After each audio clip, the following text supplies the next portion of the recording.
Hello, everyone. This is Linda Como, and this is a recording for our 2015 North American Systemic Constellations Conference. And today I'm talking to Dan Booth Cohen, who I'm sure you all know, about the future of constellations. So welcome, Dan. Welcome. Thank you, Linda. Thanks for setting this up. I'm delighted to speak to you, and I'm sure everyone's going to be delighted to hear this. I'm very excited about this talk.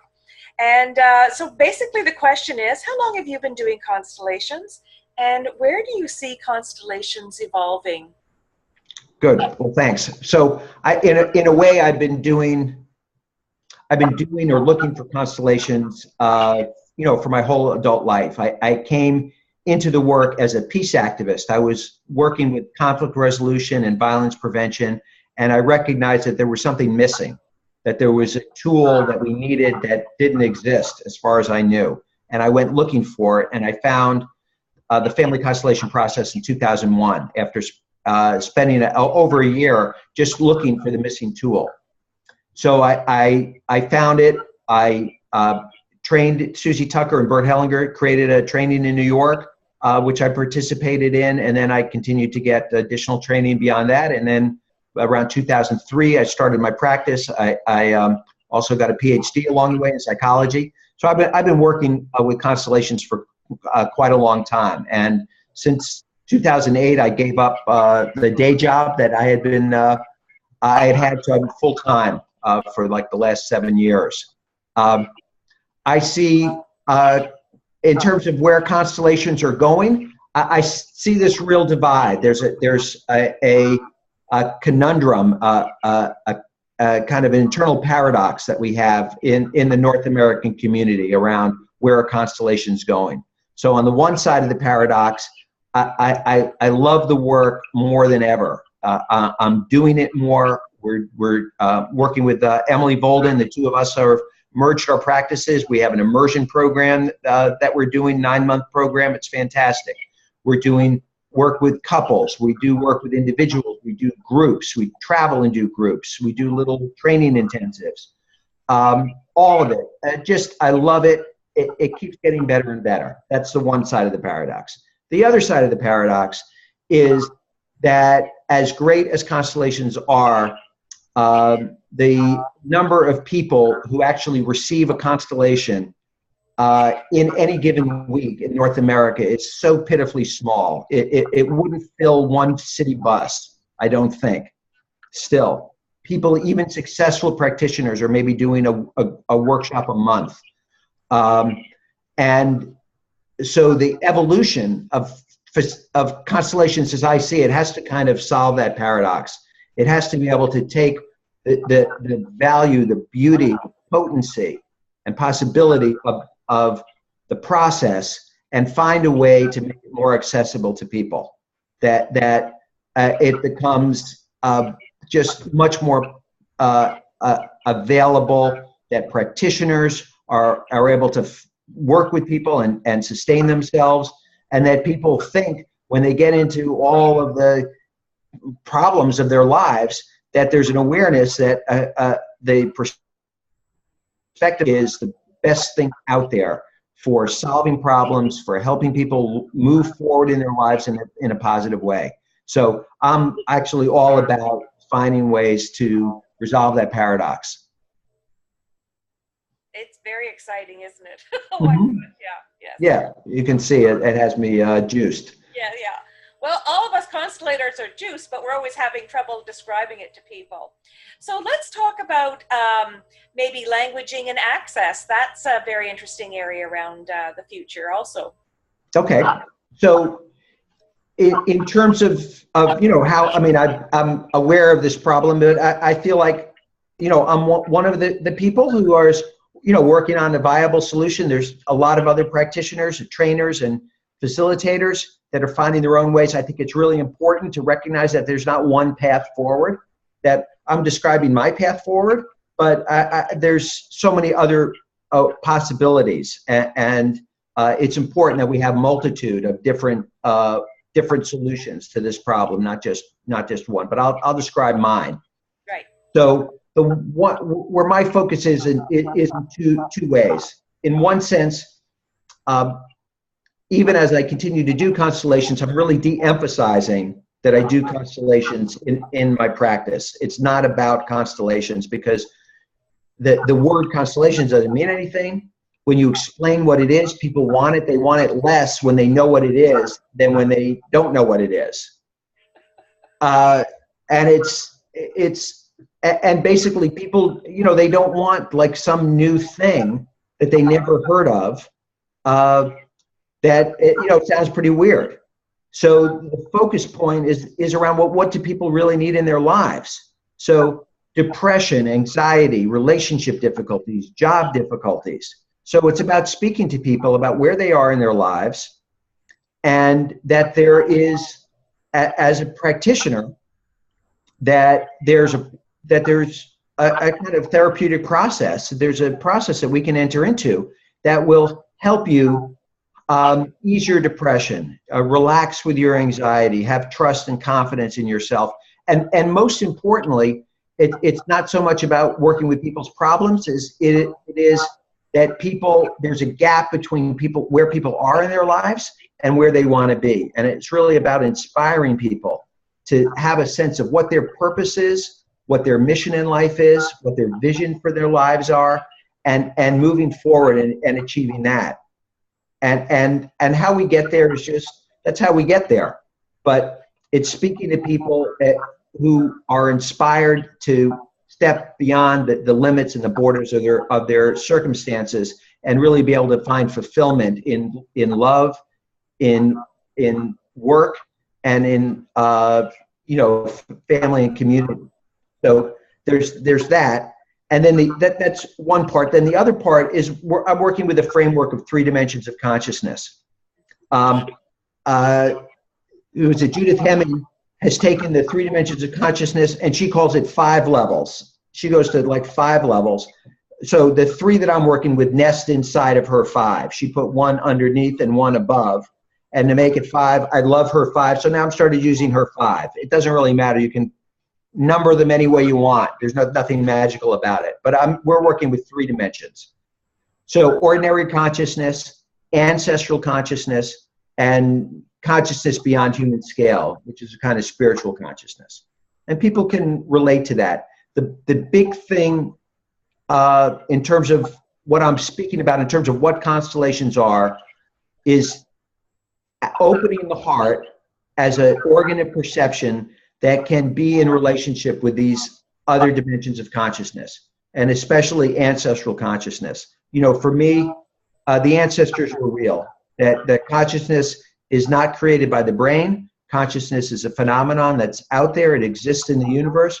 And this core part of our body around our heart is the access point. It's our organ of perception that can be in relationship with the consciousness of the life that created us. So our grandmothers, our grandfathers, great-grandmothers, all of the trauma from the past that sits on our shoulders, we actually use our hearts and be in relationship with our ancestors and the consciousness of our ancestors that continues to exist, be in a different kind of relationship. And that's really the liberation. And it's the doorway then to spiritual consciousness that puts us in contact with the divine feminine, the divine masculine.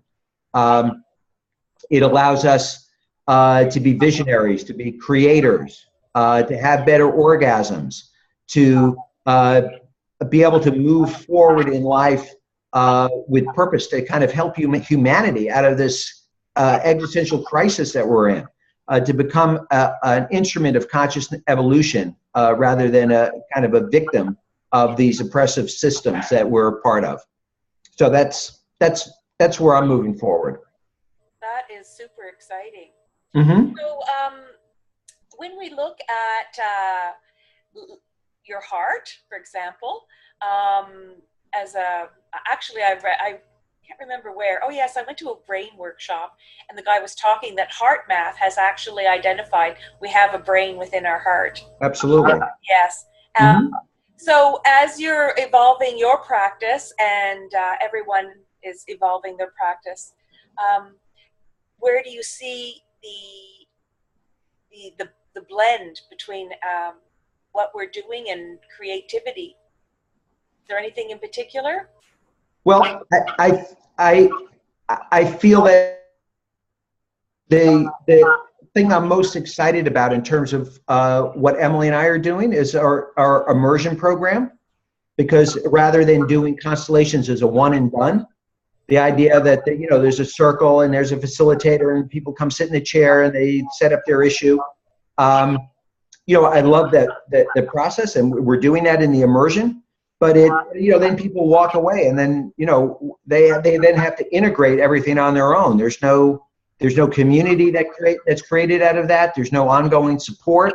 So what we've created is an immersion program that's not a facilitator training, even though at the end everyone is trained to facilitate constellations, and all of our graduates are able to facilitate. And not only are they able to facilitate, they are facilitating. They're facilitating regularly with groups, individually, etc. But it's not the focus of the work. The focus is to create a community, to acclimate people, to familiarize them with the field of constellations, what's in the center of that circle when you go to the group. That to make what's in the center of the circle something that's alive for people in their daily life. And we're using tabletop constellations, tuning in, doing groups when groups are available. But the big thing is, where do you want to be in your life a year from now? What's your mission? What's your purpose? And how do you get there? And how do you use these resources of the fields of consciousness to be able to clear your blocks, lift the burdens, shift your relationship to your ancestors from something that holds you back and grabs at you and gives you all your symptoms and your ailments, to something that gives you love, blessing, propels you forward in life, allows the future that's pulling you forward to be in relationship with you free and clear, rather than blocked with all this ancestral trauma that people are burdened with.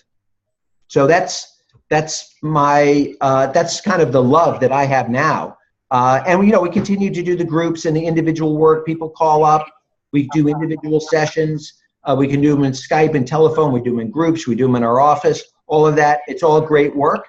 But the future is really in reconfiguring people's relationship to their own lives, to their own unhappiness, clearing that, and really especially to their own purpose. What's your mission? Well, who are you supposed to be in the world?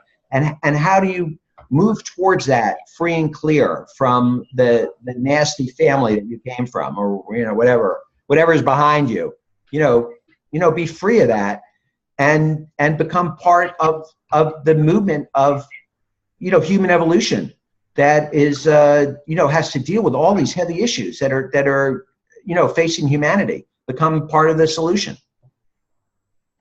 Definitely interesting, because I find that even in my own evolution, cleaning up that ancestral stuff has really had me unfold knowing and using the knowing field, and having insights into my own life and my own purpose. Mm-hmm. It's very exciting. I mean, the access is so visible to become conscious. Using family constellations or systemic constellations. Yes. Right. The biggest complaint the ancestors have is they're unemployed. Yes, exactly. We treat them like they're dead.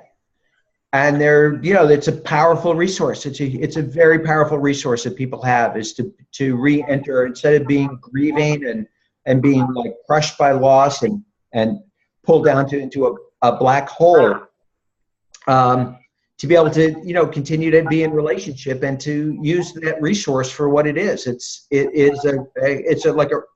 a kind of competitive advantage in life to be in healthy relationship with ancestral and spiritual consciousness. Makes ordinary consciousness much easier to grapple with. It's amazing. I recently asked my grandfather, who was an entrepreneur, to give me some guidance and help with my own business of doing family constellations full time myself. And I noticed almost immediately my productivity doubled. There you go. Yeah. And one day I couldn't find something, and I asked my mother, who had passed away last year, help me find this. And within an hour I found it. There you go. It's amazing. People are missing out. We got to get this work out there. That's what I'm talking about, exactly. And it just should be, available. And that's what people want. People want their lives to be easier and not necessarily some kind of obscure process that's difficult to explain. But, they want the benefit. They're not interested in, nobody knows how a carburetor works on their, you don't want to know. You just want to get in your car and drive. Oh my gosh, this is so fun. Yes, we have to change how we talk to people about it. Well, Dan, so I think we've used up our time, Linda. It's been great, though. Yes, we're getting there. So I want to thank you again, and we'll look at doing another one sometime. But I'll just mention to everyone that you are giving a presentation very soon at the conference, 2015 North American Systemic Constellations Conference. See with your heart, live your purpose, and love your life. Friday at 2:30. That's the 15th, is it? You're asking me a trick question, Linda. Sorry. Okay, well, you and Emily Bolden will be presenting on Friday if people are lucky enough to come to the Constellation Conference. And thank you again, Dan. It's been a lot of fun, and we'll have to do this again sometime. Right. I can teach people how to fulfill their purpose, but not to remember what day it is. The purpose is much more important. Good. We don't need linear stuff anymore. We're already fighting it. Thanks, Good. Dan. Okay. Thanks, Linda. Take care. Bye-bye. Bye-bye.